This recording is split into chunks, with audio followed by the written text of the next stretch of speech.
날 때마다 이 두 형제가 끼지 않는 법이 없었습니다. 아버지는 어머니는 참 걱정이 됐습니다. 아무리 말을 해도 안 듣는 거예요. 그래서 안 되겠다 싶어서 이 두 형제를 데리고 감당이 안 되는 이 두 형제를 목사님에게 데리고 갔습니다. 그리고 목사님, 이 두 아들들 저는 감당이 안 되는데 좀 가르쳐 주십시오. 목사님은 이 두 형제를 교회 자리 앞자리에다 탁 앉혀놓고 형에게 묻습니다. 하나님이 어디 계시지? 대답이 없습니다. 목사님은 다시 부드러운 목소리로 야, 하나님 어디 계시니? 목사님은 좀 제 마음속에 계세요. 이렇게 좀 대답을 해주길 바라는데 대답을 안 하는 거예요. 이번에 목사님이 다시 한번 하나님이 어디 계시지? 그러자 형이 동생의 뒤통수를 딱 치면서 네가 그랬지? 그러자 동생이 말을 합니다. 목사님, 이번에는 정말 제가 안 그랬어요. 평소에 하나님하고 가까이 하지 않으면요, 하나님이 어디 계신지 잘 모르게 됩니다. 하나님은 어디 계십니까? 이 시간에? 그렇습니다. 우리 마음에 계십니다. 하나님은 여기 있다, 저기 있다 할 것이 아니라 우리 마음속에 계시고, 또 하나님은 주님의 이름으로 모이는 두세 사람이 모이는 곳에 함께 하시겠다 그랬습니다. 그러므로 이곳이 바로 하나님의 성전이요, 하나님께서 함께 하시는 줄 믿으시기를 부탁드립니다. 할렐루야. 오늘 말씀에 우리 9절 말씀을 한번 같이 읽어보겠습니다. 시작. 귀 있는 자는 들으라 하시니라. 아멘. 우리 옆에 분을 한번 보면서, 옆에 분 참 이쁘시죠? 잘생기셨죠? 예. 귀가 있으신지 한번 보세요. 귀가. 다 귀 있으시죠? 옆에 분들 귀 없는 분 혹시 있으십니까? 예. 보니까 다 이쁘십니다. 다 멋지십니다. 오늘 다 귀가 있으신 줄 믿고, 자, 귀가 있으시니까 이제 귀 있는 자는 들으시기를 바랍니다. 옛말에 농부 아사라도 침골 종자라 라는 말이 있습니다. 옛말이 아니라 제가 고등학교 한문책을 딱 옛날에 보니까 이 생각이 나더라고요. 농부 아사라도 침골 종자라. 무슨 뜻이냐면, 농부는 굶어 죽는 한이 있더라도 다음 해에 뿌려야 할 그 종자 씨를 삶아 먹지 않는다라는 뜻입니다. 농부는 굶어 죽어도 그 내년의 씨를, 뿌릴 씨를 자기의 베개 밑에 두고 산다는 뜻이에요. 왜 그렇습니까? 그만큼 농부에게 있어서 새해에 봄에 뿌릴 종자 씨는, 그 농사는 너무나도 소중한 것이기 때문에 생명과 바꿀 수 없을 만큼 그 내년 농사, 그 종자 씨는 간직한다는 것입니다. 여러분, 그렇습니다. 그런데요, 성경에 하나님께서는 우리 예수님을, 또 하나님을 아버지는 포도원의 농부라 이렇게 성경을 말합니다. 여러분, 농부의 마음은요 어디에 있냐면 씨를 뿌리고 그것을 거둘 추수와 열매의 마음이 있습니다. 그런데 농부이신 주님은 어떻게 씨를 뿌리시냐면 생명으로 뿌리십니다. 할렐루야. 생명이 생명을 낳습니다. 할렐루야. 주님께서 우리에게 주시는 씨는 그러므로 거저가 아니라 주님의 모든 것을 주시는 생명의 씨입니다. 그리고 이 생명의 씨는 우리의 마음밭에 잘 뿌려져서 이제 주님께서 기대하시고 바라실 때 열매로 맺어져서 드려져야 합니다. 오늘날 수많은 사람들이 주님을 믿고 따라가고 살아가고 있지만 어쩌면 잎만 무성한 무화과 나무처럼 겉으로 보기에는 이스라엘이고 겉으로 보기에는 그리스도인이다 하여서 뽐내고 자랑하지만 정작 주님께서 내가 시장하다 무엇인가 얻을 것이 있나 보셨더니 열매 없는 무화과 나무는 잎만 무성하여서 하나님께 열매가 없다고 예수님께 책망받고 뿌리부터 말랐더라. 성경은 이렇게 기록하고 있습니다. 주님은요 저와 여러분에게 열매를 기대하십니다. 그래서 저는 100배의 열매를 맺는 삶, 여러분 100배 맺기 원하시지 않습니까? 비즈니스를 하던 아이를 키우던 우리가 농사를 짓던 모든 사람들은 우리의 경영하는 것 속에서 열매 맺기를 바랍니다. 여러분 조금 싣고 많이 맺길 바라죠. 우리 비즈니스 조금만 일하고 막 100배, 만배, 예? 이게 사람의 마음입니다. 우리 주님은 근데요, 그저 그냥 조금 심으시고 많이 맺기를 바라시는 게 아니라 생명을 주시고 그 가운데 생명의 열매를 맺기를 원하십니다. 이것이 바로 주님께서 주시는 사랑입니다. 우리는 반드시 열매를 맺어야 하는데, 오늘 말씀해 보니까 열매를 맺는데 어떤 곳에는 열매를 많이 못 맺어요. 다 달라요. 밭이 여러 가지라는 거예요. 씨는 하나인데, 씨는 같은데 그 안에 생명이 있는데 열매는 각각 다르고 그 밭도 각각 다른 것을 볼 수가 있습니다. 씨에는 생명이 있으므로 싹을 틔우고 자랄 적합한 곳을 찾으면 자라게 되어 있습니다. 저는 미국에 와서 놀란 일이 있습니다. 뭐냐면 길가에서도요 보리가 나요. 할렐루야입니다. 제가 놀랐어요. 우리 교회 옆에 이 뒤에 가보면 길가에서 보리가 나는 거예요. 그래서 와, 미국은 어디에 가나 먹을 것이 있구나, 굶어 죽는 일이 없겠다 싶었어요. 근데 왜 그랬나 보니까, 여러분 공사를 하다 보면요 이 누런 황토가 보이는 곳에는 미국 사람들이 이 건초를 이렇게 막 뿌리는 거 보셨습니까? 풀을 뿌리잖아요. 그게 건초인 줄 알았더니 보리예요. 보리 그 추수를 하고 보리 그 건초 볕단을 거기다 뿌리는 거예요. 근데 그 사이에 조그만 알갱이 보리알들이 있어서 막 뿌려 넣었던 곳에서 보리가 막 자랍니다. 그래가지고 야, 어디든지 보리가 자라. 길가인데도 불구하고 보리가 자라. 놀라운 일 아닙니까? 근데 오늘 말씀해 보니까 미국 땅에는 길가밭인데도 보리가 막 자라는데, 우리의 심령 가운데 주님께서 생명을 심었는데 길가밭 같은 사람은 열매가 없어요. 새가 와서 먹어버렸다. 성경은 이렇게 말하고 있습니다. 오늘 밭의 종류에 뭐가 있습니까? 여러분 성경을 보시니까 뭐가 있었죠?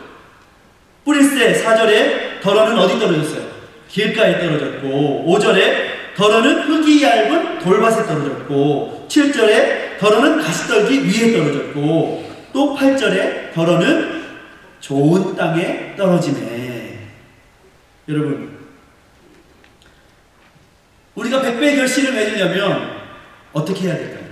주님이 주신 생명은 있는데 우리의 마음밭이 어떻게 합니까? 좋은 땅이 되어야 됩니다. 좋은 땅. 그러므로 오늘 여러분은 주님 앞에 좋은 땅이 되는 방법이 무엇일까? 저와 여러분이 은혜를 나누기를 원합니다. 어떤 밭은요, 길가밭이라서 떨어지자마자 사탄이 와서 먹어버렸다, 새가 와서 먹어버렸다, 이래요. 왜일까요? 길가밭에는 새들이 자주 옵니다. 왜 이렇게 새들이 자주 오나 했더니 길가에는요 먹을 것이 떨어져 있으면 금방 주워 먹을 수 있어요. 우리도요, 우리 마음속에, 우리의 심령 속에 길가밭과 같이 단단하고 길가밭과 같이 씨앗이 들어갈 곳이 없으면요 새가 금방 먹어버립니다. 오늘 본문의 주제는요, 씨가 문제가 아니라 밭이 다르다는 거예요. 밭이 다르다. 그러므로 우리가 어떤 밭이 되어서 어떤 열매를 맺어야 하느냐, 주님께서는 저와 여러분에게 물으시는 거예요. 여러분 어떤 밭이 되기 원하십니까? 옥토, 좋은 땅 되기를 주의 이름으로 축원합니다. 그러면 이 시간에 귀 있는 자는 들으십시오. 그리고 내 안에 혹시라도 무엇이 있는가, 주님의 말씀에 열매를 맺고 결실하는데 무엇이 나를 방해하고 있는가 한번 자신을 살피고 돌아보시기를 주의 이름으로 축원합니다. 첫 번째는 이것입니다. 굳은 땅이라는 거예요. 굳은 땅은 어떻게 합니까? 갈아 엎어져야 합니다. 저는 어릴 적에 농사를 좀 지었습니다. 그렇다고 촌농은 아니고요. 그래도 이제 저는 대전에서 자랐는데 대전의 한 변두리에 살았기 때문에 변두리 마을에는 동네에 조그만 텃밭들이 좀 있었습니다.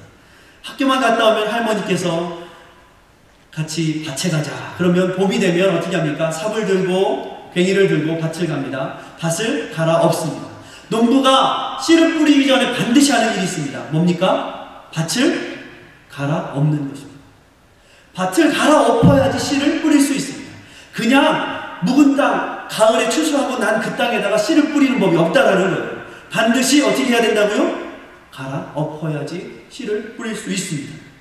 그런데요, 겉으로 보기에는요, 그 땅에 별거 없는 것 같아요. 근데 그 땅을 알려면 갈아엎어 봐야 합니다.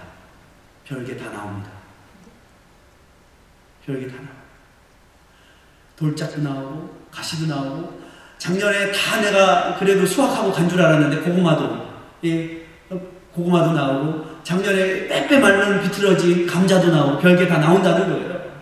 우리 10년 가운데도 아닌 것 같지만 겉으로 보기에는 그냥 밭이고, 겉으로는 하나님의 말씀에 잘 반응해서 열매 맺는 밭인 것 같지만, 우리의 속마음 속에는, 속사람 속에는 무엇인가 감추고 있다는 거예요. 이것 때문에 준비가 안 돼서 하나님의 말씀에 반응하지 못하고 열매를 맺지 못한다는 거예요. 그러면 어떻게 해야 합니까? 우리는 묵어진 땅을 기경하라. 우리가 새 마음이 되어야 돼요. 농부가 새해가 되면 새 마음으로 씨를 뿌리듯이, 그리고 새 마음으로 밭에 나가서 그 밭을 갈아엎듯이, 묵어진 것으로, 작년 가을에 묵어진 것으로는 농사를 지을 수 없다라는 거예요. 그러므로 우리의 마음은, 우리의 영혼은 주님의 말씀 앞에 먼저 갈아엎어져야 합니다. 할렐루야. 여러분이 혹시 나는 묵었어, 많이 묵었어, 제가 보기에는 묵으신 분이 한 분도 안 계세요. 우리는 다 청춘, 젊은 분이신데, 주님 앞에 그 마음의 상태, 태도가 묵은 사람들이 있어요. 끝까지 나는 굳은 땅으로 있겠다는, 그러면요, 은혜를 받을 수가 없습니다. 열매를 맺을 수가 없어요. 그래서 우리는 갈아엎어져야 되는 것입니다. 제 아버지가 가끔 이런 말씀 하셨어요.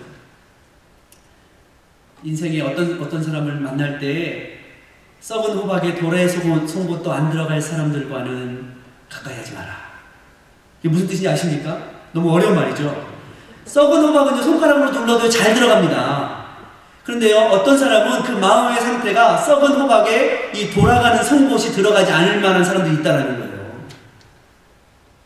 어떤 사람입니까? 강팍한 사람. 마음에 여유가 없고 늘 공격적이고 무뚝뚝하고 배타적이고 자기만 잘하고 마음을 열지 않는 사람하고는 관계하기가 힘들다는 거예요. 하나님의 생명의 말씀도 그런 마음밭에 굳어진 마음에 있는 사람은요, 어떻게 합니까? 그것이 사귀하기 힘들다는 거예요. 울지도 않고 웃지도 않고 항상 멍하니 있는 사람이 참 어렵습니다.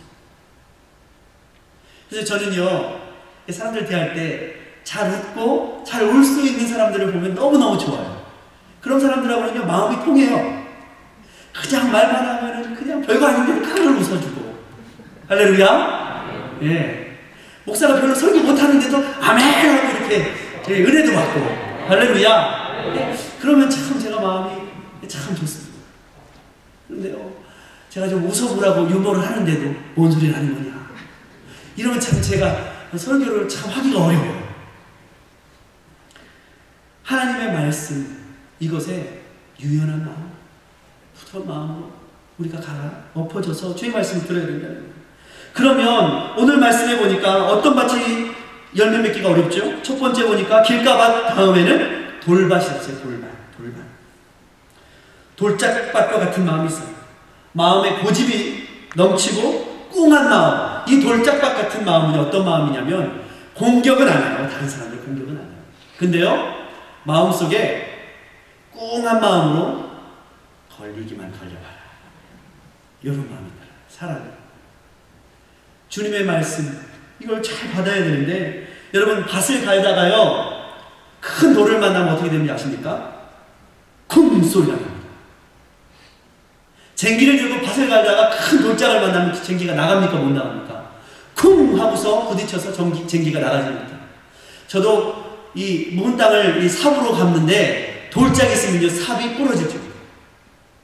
잘못하면.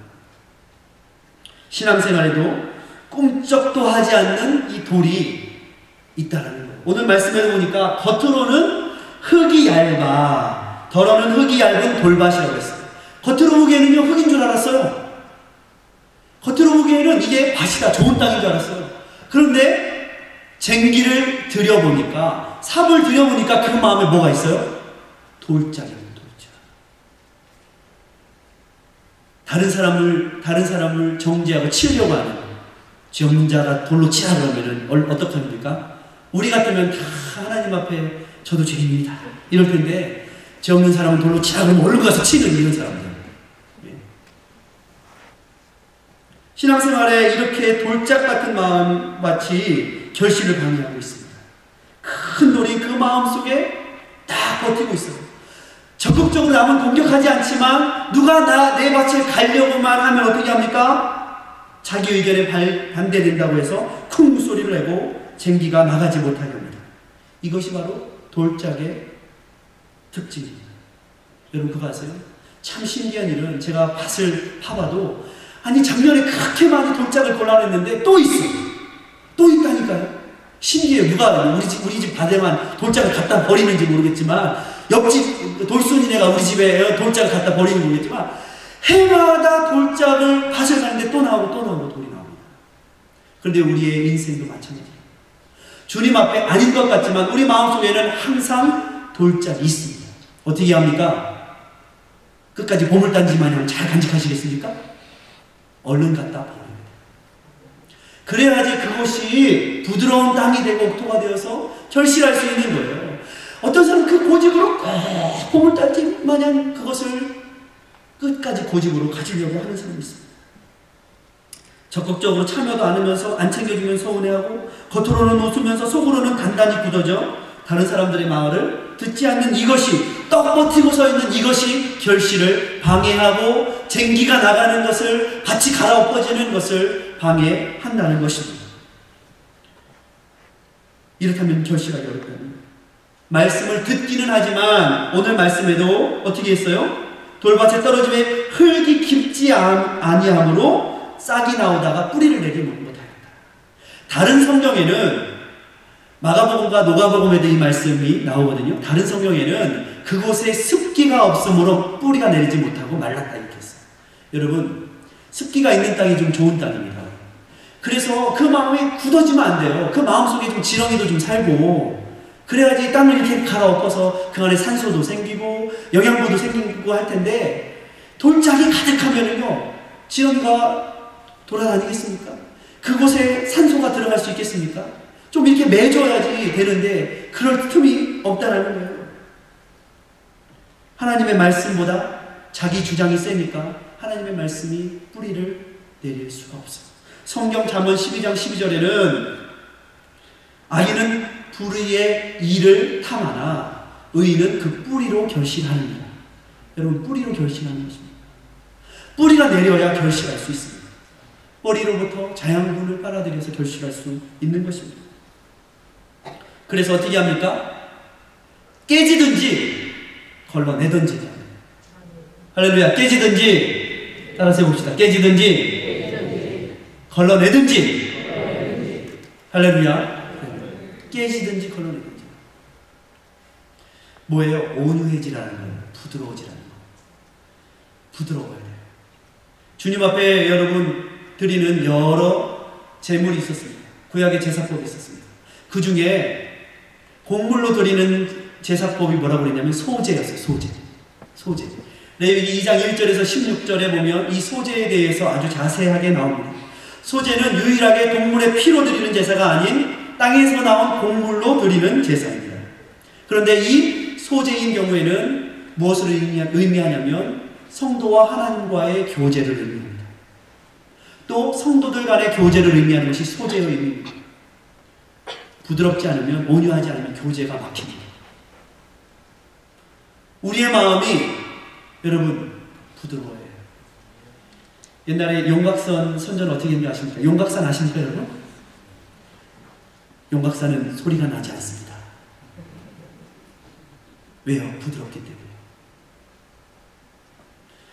단단하고 굳어진 것들이 있기 때문에 부딪히면 소리가 나요. 교제가 안 되는 거예요. 싸움이 나고 큰 소리가 나는 거예요. 소리가 나지 않아야 돼요. 그래서 솔로몬은 하나님 앞에 성전을 지어드릴 때 하나님의 성전 앞에서 정과 망친 소리가 하나님의 성전에 나지 않도록 했다. 하나님의 성전에서 부드럽게 서로를 이해하고 감싸고 안아주고 하나님과 교제하듯이 성도들 간에 교제하는 그 교제가 있으려면 가라앉아야 됩니다. 부셔져야 합니다. 깨져야 합니다. 여러분, 단단한 덩어리가 없는 고운 가루가 되었을 때에야 소재의 그 가루에 유향과 기름과 소금을 함께 넣고 이것을 반죽을 하게 되는 것이 바로 소재의 특징입니다. 우리가 주님 앞에 갈아엎어지고 부드러워질 때 성령의 기름이 부어지는 것입니다. 할렐루야. 그때의 부흥이 일어나는 것입니다. 우리 안에 단단한 것 아무리 가지고 있으면요, 걸러지지 않으면요, 그것이 하나님 앞에 향기로운 제물이 될 수가 없다라는 거예요. 우리의 삶에 하나님께 열매를 맺을 수가 없다는 것입니다. 고운 가루가 되어야 합니다. 사람들과도 유연한 관계가 있어야 합니다. 가로막힘이 없는 그러한 관계가 우리 가운데 있어야 합니다. 마태복음 5장 5절에는 온유한 자는 복이 있나니 저희가 땅을 기업으로 받을 것이며 이렇게 말씀하고 있습니다. 온유하면, 그 마음이 부드러우면, 따뜻하면 복이 있나니 땅을 기업으로 받을 것입니다. 여러분 그거 아십니까? 농사꾼들도요, 농사를 잘 져서 열매를 많이 맺어야지 김서방 이 땅 더 지어 먹게 이렇게 하는 거예요. 그렇지 않습니까? 주님께서 그렇게 말씀하시는 거예요. 온유한 자가 복이 있나니 땅을 기업으로 받을 것이며, 주님께서 여러분 마음속에 온유함으로 주님 앞에 열매를 맺어드릴 때 주님께서는 복이 있나니 땅을 기업으로 받을 것이며 더 주시겠다는 거예요. 더. 그렇지 않고 묵혀두고 가만 놔두고 돌짝이 있는지 뭐가 있는지 신경도 안 쓰면 열매도 못 맺을 뿐만이 아니라 어떻게 합니까? 주님은 있는 것도 달라하십니다. 있는 것.